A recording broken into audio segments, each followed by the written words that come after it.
আসসালামু আলাইকুম, কেমন আছেন সবাই? আজকে আমি চলে আসছি কুরবানির মাংস রান্নার ভিডিও নিয়ে। সময়ের অভাবে ভিডিও দিতে একটু দেরি হয়ে গেল, কিছু মনে করবেন না। তো এখন হচ্ছে কুরবানির মাংস রান্না চলতেছে, আমি আপনাদেরকে পুরো রান্নাটা দেখাবো।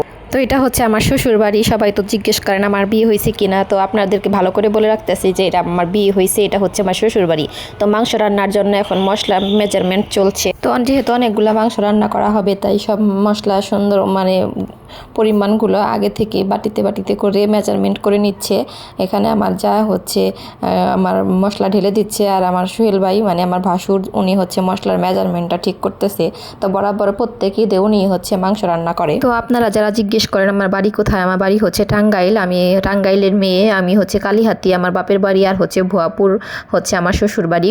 তো এখানে মশলাগুলো মেজারমেন্ট করা হয়ে গেছে, পরিমাণগুলো ঠিক মতো নেওয়া হয়ে গেছে। 2 ডিশের মতো, 1 ডিশ হচ্ছে বাটা মশলা, আর 1 ডিশ হচ্ছে গুঁড়া মশলা। বরাবরের প্রত্যেক কুরবানি ঈদে আমার শ্বশুর বাড়িতে একটু বেশি করে মাংস রান্না করে, অনেক বড় একটা ডেগের মধ্যে মাংস রান্না করে, কারণ তারা হচ্ছে ডেগের মাংস খেতে খুবই পছন্দ করে।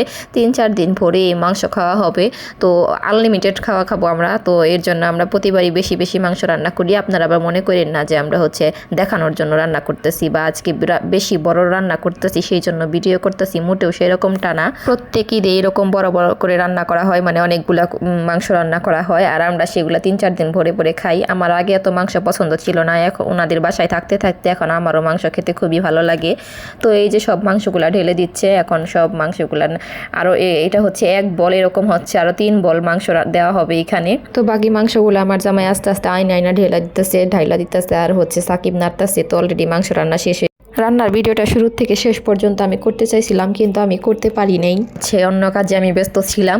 তো হচ্ছে পুরা রান্না শেষ হওয়ার পর যখন খাওয়া দাওয়া শেষ হয়ে গেছে, তারপরে হচ্ছে আমি মাংসর একটু ভিডিও দেখাই দিলাম আপনাদেরকে। তো আজকের ভিডিও আমি এখানেই শেষ করতেছি। সবাই ভালো থাকবেন আর বেশি বেশি করে মাংস খাবেন। আল্লাহ হাফেজ।